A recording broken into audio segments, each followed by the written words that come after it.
Have you ever wondered how those top consultants can walk into a totally complex company and, just a few weeks later lay out a brilliant plan for its future? Well, today we're going to pull back the curtain on that exact process. We're breaking down the step-by-step guide to building a winning strategy right from scratch. All right, let's just dive right in. Imagine this, you're in the hot seat. You've just been hired to steer the ship for a huge company. The CEO looks you in the eye and says, "So, what's our move for the next 3 years?"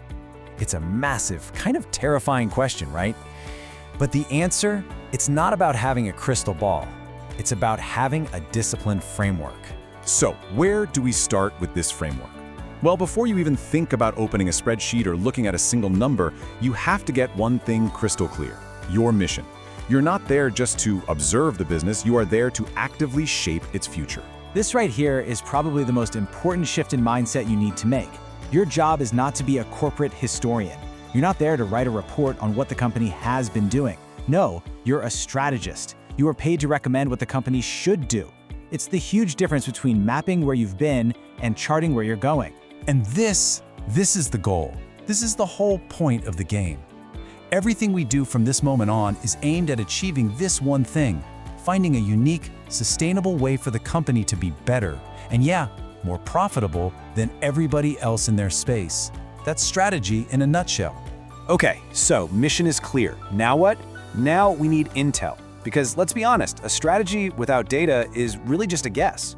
This is the deep dive phase. This is where you have to become an expert on the company and its entire world, and you have to do it fast. And your intelligence gathering is going to break down into two main areas. First, you've got to look inside the company, at its internal factors.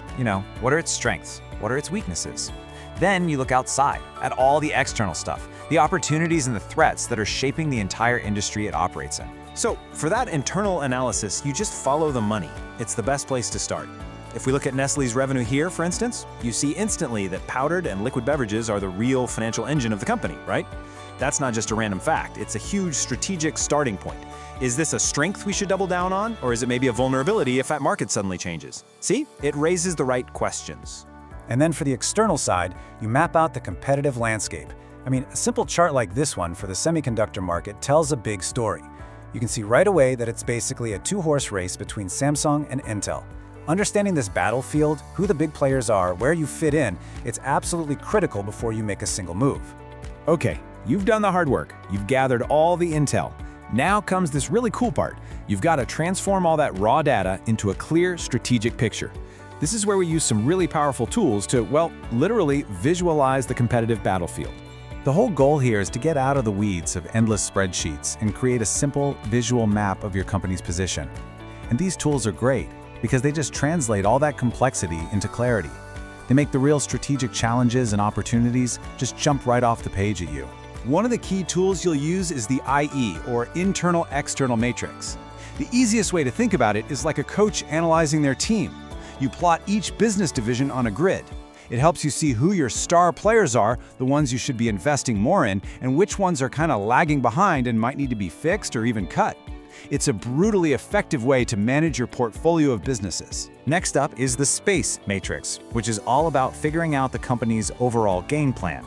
By looking at its financial health and how stable its industry is, this matrix tells you whether it's time to be aggressive and expand, or maybe play defense and protect what you have, or maybe just be conservative and hold your ground. It really sets the entire tone for your strategy. So, your analysis is done. You've mapped everything out. And you've probably identified several pretty good options, a few possible paths forward. So now we get to the most critical question of all. How in the world do you choose the absolute best one? This is the moment where so many strategies just fall apart in that final choice. And just relying on a gut feeling, it's way too risky. You absolutely need a disciplined, objective way to compare your options so you can make a final recommendation that you can stand behind and defend with cold, hard data. And here is the tool for that exact job, the Quantitative Strategic Planning Matrix. I know, the name, QSPM, it sounds super complicated, but trust me, the logic behind it is actually pretty simple.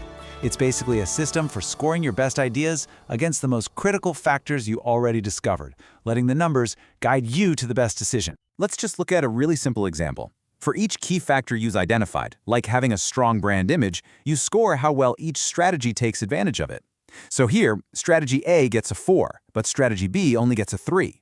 You do this for all the factors, you multiply by how important each factor is, and you get a total score at the bottom. In this case, strategy B has a higher score. The math makes the best choice obvious, and it just removes all the guesswork. Okay, so you've done it. You have your winning strategy backed by data. But guess what? The job isn't done. In fact, maybe the most important part is coming up next. You have to convince the decision makers that your plan is the right one. Your final presentation is going to be judged on 2 things, and 2 things only. First, the content, the quality of your analysis, making sure it's correct. That's the foundation. But second is your delivery, how well you communicate that analysis.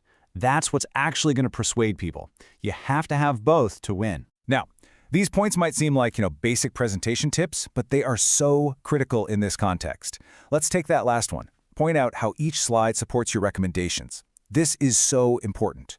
Every time you show a piece of data, you're constantly reminding your audience why it matters, connecting it back to the big decision you want them to make. It keeps everyone focused. And please, don't forget to control your voice. When we get nervous or excited, what do? We tend to speed up, right? But speaking at a more deliberate pace, somewhere around 100 to 125 words per minute, is perfect. It gives your audience time to actually absorb the information, and honestly, it makes you sound way more credible and in command. And really, this is the ultimate takeaway from this entire process. You can do the most brilliant, groundbreaking analysis in the world, but if you can't communicate it clearly and persuasively, it has zero value. Your ability to pitch the strategy is just as important as your ability to create it. So there you have it. That's the playbook.